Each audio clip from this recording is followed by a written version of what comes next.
বন্ধুরা আজ আমরা বানাবো তোমাদের দাদার বিচির ডিমের ডেভিল।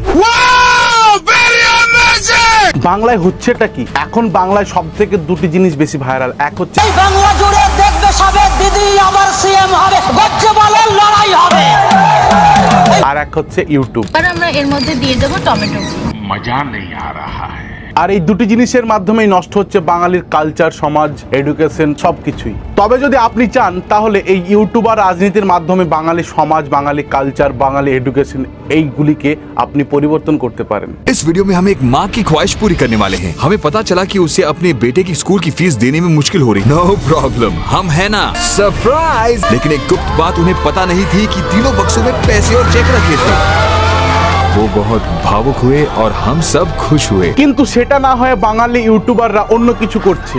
যেমন ধরুন বঙ্গাই সিনেমা, বং ইনসান, ঋত্বিক অধিকারী, উঠো বাংলা, বিষাক্ত ছেলে, এই সমস্ত ইউটিউবাররা আপনাকে দিচ্ছে কি বিনোদন, তারা করছে রোস্ট। নতুন করে টমেটো দেখানোর কোনো দরকারই ছিল না, কারণ ভিডিও শুরু থেকে টমেটো দেখতে দেখতে এমনি অনেক ছেলে চাটনি বেরিয়ে গেছে।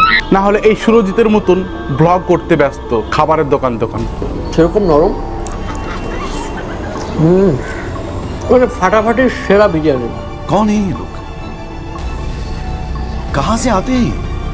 কিছুদিন আগে ডক্টর বিবেক বিন্দ্রা একটি ভিডিও বানিয়েছিল এবং সেখানে বাঙালি ব্যক্তিদেরকে বা বাঙালি সমাজকে রোস্ট করেছিল যে বাংলার মানুষ শুধু মাছের ঝোল ভাত খাবে আর ঘুমাবে। इनको कुछ नहीं मोटू है, इनका क्या है जीवन में घुमा अच्छे मतलब दाल भात खाবে घुमा अच्छे। এখন বর্তমানে সব থেকে বেশি এই ফুড ব্লগাররা এই পশ্চিমবাংলাতে আছে। আর এটাতে শুধু কোনো কাজ নেই, শুধু জাস্ট আপনি ক্যামেরা নিয়ে বসে সামনে খেতে থাকুন আর আপনাকে বোকার মতো সামনেকার অডিয়েন্স দেখতে থাকবে। চোষার অভ্যেস আছে মনে হচ্ছে, আব্বার দেখে তো বেশ এক্সপিরিয়েন্স লাগছে, দাঁড়াও না। ব্যাস এই খাওয়াতেই কি মজা পাই বা বিনোদন পাই এটাই আমি ভেবে পাই না। তাহলে আপনি যদি এই সমস্ত কিছু দেখতে থাকেন আর আপনি যদি এই সমস্ত কন্টেন্ট বানাতে থাকেন তাহলে বাঙালি সমাজ বা বাঙালি এডুকেশন সিস্টেম কোথায় গিয়ে পৌঁছাবে? আর অন্যদিকে ভারতের অন্যান্য রাজ্যের ইউটিউবারদেরকে দেখেন, ধ্রুব রাঠে, দেশভক্ত, নীতিশ রাজপুত, এই সমস্ত ইউটিউবাররা সত্যের জন্য লড়ছে। তারা সরকারের সাথে চ্যালেঞ্জ নিয়ে ভিডিও বানাচ্ছে, তারা দেশের জনগণকে বোঝানোর চেষ্টা করছে যে আপনি যে সরকারকে বেছে নিয়েছেন সেই সরকার সঠিক নয়। সেগুলো আপনাদেরকে চোখে আঙুল দিয়ে দেখানোর চেষ্টা করছে এই সমস্ত ইউটিউবাররা। मौजूदा सरकार को हटाकर फेंकना ये पहली स्टेप।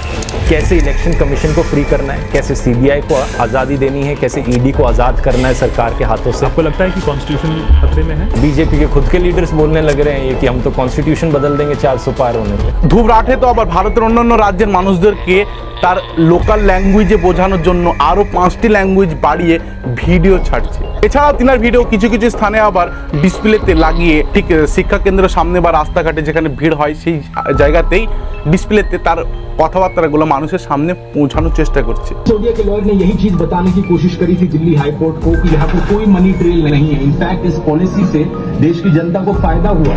আর এদিকে আমাদের পশ্চিমবাংলা সব থেকে বড় ইউটিউবার বঙ্গায় মেয়ে সেজে ঘরে বসে নাচানাচি করছে। এটা কি রে ভাই? আজ আমরা বানাবো তোমাদের দাদার বিচির ডিমের ডেভিল। প্রথমেই তোমাদের দাদাকে এরকম বেঁধে নিতে হবে, তারপর বিচি দুটোকে আলগা করে একটা পাত্রে নিয়ে গরম জলে পরিমাণ মতো নুন দিয়ে ফোটাবে। তোমার লক্ষ লক্ষ ফলোয়ার্স আছে, তোমাকে ইউটিউবে বহুত মানুষ সার্চ করে ভিডিও দেখে, তোমাকে দেখতে মানুষ বিনোদন পায়, তুমি এমন নাচানাচি শুরু করে দিয়েছো ভাই। এইগুলো দেখে সাধারণ মানুষ যারা তোমাকে ফলো করে তারা কি শিখবে তোমার কাছ থেকে? বিনোদন বা হাসি আর কি ঠাট্টার পাত্র ছাড়া তুমি বাঙালি দর্শকের কাছে আর কিছুই নাই। এটা আমি তোমাকে উদ্দেশ্য করে বলছি বঙ্গায়। আর বাংলায় বর্তমানে এমন কোনো ইউটিউবার নেই যে তারা সরকার বা সমাজ বা এডুকেশন সিস্টেম নিয়ে জোরদারমূলক কথাবার্তা বলবে, যেখানে অন্যান্য রাজ্যের ইউটিউবাররা দেশকে পাল্টানোর চেষ্টা করছে জাস্ট এই ইউটিউবের মাধ্যমে। আর আমাদের বৌদিদেরকে নিয়ে রোস্ট, খাও দাও, ভিডিও বানাও, ব্লগ বানাও, রোস্ট করো একে অপরকে, এটাই হচ্ছে। আর সব থেকে বড় কথা হচ্ছে ভাই বাঙালি ইউটিউবাররা ওটা ছাড়া করবেই না কি? তারা বাঙালির ইউটিউবের স্ট্র্যাটেজিটা বুঝে গেছে যে বাঙালি মানুষ কি দেখতে ভালোবাসে, কি সার্চ করে, কোনটা তাদেরকে মজা দেয়। যেমন ধরুন না যে আমি যে ভিডিওগুলো বানাচ্ছি, যে এই কথাবার্তাগুলো আপনাদের সামনে আমি পেশ করছি, সেগুলো হয়তো এতক্ষণ পর্যন্ত আমার অডিয়েন্স নেই, চলে গেছে, দু একটা অডিয়েন্স হয়তো এই ভিডিওগুলো দেখছে, তাও আবার ভিউজ টোটাল যাচ্ছে 50টা 60টা। তাহলে এই ভিডিও কে বানাবে না, ভিউজ আসবে। ভিউজ এমন একটা জিনিস, ইনকামটা ডাজ নট ম্যাটার, ইনকামটা সবসময় ম্যাটার করে না, কিন্তু একটা জিনিস ম্যাটার করে, সেটা হচ্ছে ভিউজ। যদি আপনার ভিডিও বানান সেক্ষেত্রে যদি 2-4টি করে ভিউজ একটু বেশি আসে তাহলে আপনার ভিডিও বানাতেও মোটিভ পাবেন, আপনি ভালো লাগবে এক কথায়, কিন্তু সেই জিনিসটা হয় না।